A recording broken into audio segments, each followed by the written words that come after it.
ओरैनो इउपिपिएल हिसाबैबो जोङो दिनै केन्द्रीय भाबै जेरैबायदि खामानि मावगासिनो दङ। इलेक्शना COVID-19 पेन्डेमिक डिजिसनि खारनावहाय जेरैबायदि इलेक्शनखौ फासयनो गोनां जादों, नाथाय इलेक्शना जेसेबां फासयदों अब्लासिमबो राजनिति भाबै इउपिपिएलनि खामानि मावनाया थाबथायाखै। खारना जाहैबाय जे दिनैहाय जोङो इलेक्शना माब्ला जायो माब्ला जागोन बेखौ जों रावबो बुंस'नो हाया।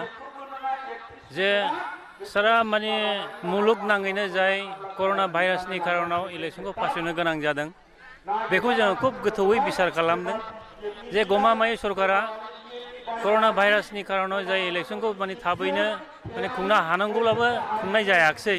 बे बेलायावहाय जोङो फारफ्रोमनिफ्राय नोजोर होदों। नाथाय बिनि गेजेराव दिनैहाय रायजो राजाफोरनि जेरैबायदि जौगानांगौ, सरकारि भाबै जे खामानिफोरखौ जेरैबायदि मावनांगौ, बे मावनायनि बेलायावहाय जोङो गोबां खामानिफोरखौ नैबे समय लावदेरनाय बा इलेक्शन जाथ'वाखिसै, खुनु मोनसे इलेक्टेड बडि गैया, बे खारनाव माने बारा जौगानायनि खामानिफोरा जानो नागिराखै। दा बे हिसाबै जोङो गासै बे हाबाफारिखौ लानानै रायजो राजाफोरजों नांथाबनानै दङ जे बबे जायगायाव मा मावनांगौ, बबे जायगायाव मा खालामनांगौ, फारफ्रोमनिफ्राय रायजो राजानि सुजुग सुबिदा, बिसोरनि जिबायदि साननाय जेरैबायदि लुबैनाय, बे जिनिसखौ नायनानै जोङो दिनैसिमबो कन्टिनिउ जे जोंनि इलेक्शननि नामाव जेरै गिदिंदों, खामानिनि नामावबो जों बे रोखोमनो हाबा मावगासिनो दङ। दा रायजो राजाफोरनि मोनसे साननाया बे जे दिनै इलेक्शना फासयदों, इलेक्शना बेसे गोबाव थाबावगोन, माब्ला फाथिगोन, बेजों बांद्राय सोमोन्दो लायालासे दिनै रायजो राजाफ्रा जे जोंनि सामाजिक भाबै, बेक्ति भाबै बा जोंनि राजनिति भाबैबो मोनसे परिबर्तनखौ आसा खालामदों। आरो बे आसा खालामनाया जाहाथे गमामायै गोख्रों धरननि जोंनि साफ्रोमबो रायजो राजाफोरनि जौगानाय मोनसे लाबोनो हाथों, बे जिनिसखौ बिथांमोना आसा खालामदों। आरो बे आसाखौ माबोरै सुफुंनांगौ जायो, बिनि माखासे दाजाब दानख' अंकफोरखौबो जोङो खालामबाय थादों। दा बेनिखायनो जों आसा खालामदों जे रायजो राजाफोरनि जे साननाय, बे साननाया फेलें दाजाथों, रायजो राजाफोरनि जौगानाय बे हाबाफारिखौ जों मावफुंनो हाथों। आरो भबिष्यतआव दिनै 15 बोसोर 17 बोसोर रायजो खुंबोनायनि उनावहाय बिपिएफआ जाय भुलनि खारनाव दिनैहाय गोग्लैसोनो बाध्य जादों, बे रोखोम भुला जोंनि गेजेराव दाजाथों।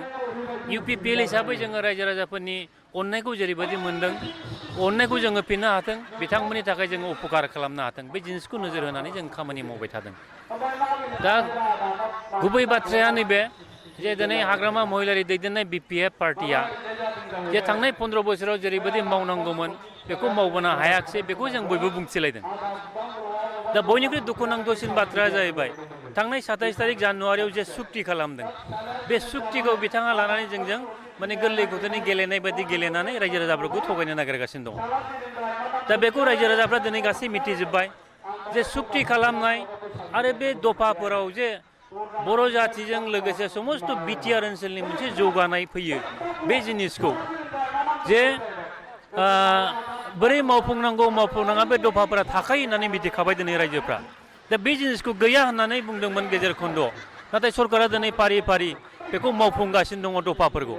बे मावफुंनायनि बेलायाव रायजो राजा मोनसे फोथायनाय फैबाय जे बिटिआरआव जाखिनि दङ आरो बे दंजोंनो जोंनि रायजो राजाफोरनि गांनाय उखैनाय गासिबो सुफुंजाजोबगोन। बेयो ओरैनो गोसोखांनानै बुंनायनि बाथ्रा नङा, साननानै हिसाब खालामनायनि बाथ्रा नङा।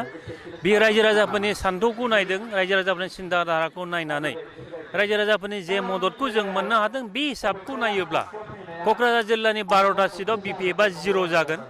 जों 12टा सिटआव 12टाबो क'क्राझार डिस्ट्रिक्टआव जों देरहाजोबनो हागोन। चिराङावथ' रायलायनांगौआनो गैखाया, 7टा समस्ति दङ, 7टा समस्तियाव जों देरहाजोबखानाय।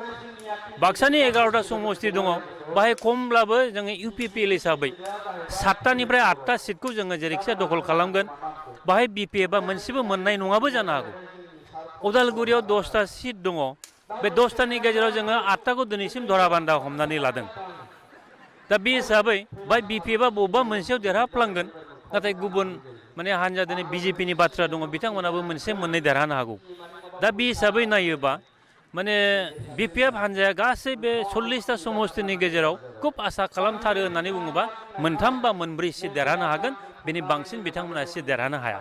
जोङो गुबुन राजनिति हान्जाजों लोगो नांनानै बिसायख'थि गेलेनांगौ बा खामानि मावनांगौ बा सरकार दाहैनांगौ बे जिनिसखौ जों दिनैसिम बिसार खालामनाय जायाखै बेखौ साननायबो जायाखै जोंनि देरसिन नोजोरानो जाहैबाय रायजो राजाफोरनि गांनाय उखैनायखौ माबोरै सुफुंगोन रायजो राजाया बबे मुहुर्तआव जे जोङो सोरजों समर्थन खालामनांगौ खालामा बेनि पजिसनफोरखौ रायजो राजाफ्रानो मोनसे बिसारखौ होगोन आरो बेजों लोगोसे जोंनि जेखिनि मावनांगौ मावनायजों गोरोबहोनानै सोरजों जोङो गोरोबहैनांगोन सोरजों जोङो ज' जाहैनांगोन बे बाथ्राखौ जों उनावहाय सिन्था खालामगोन नाथाय जोङो बिटिआर इलेक्सनखौ जों गोजायैनो जों गेलेनाय जागोन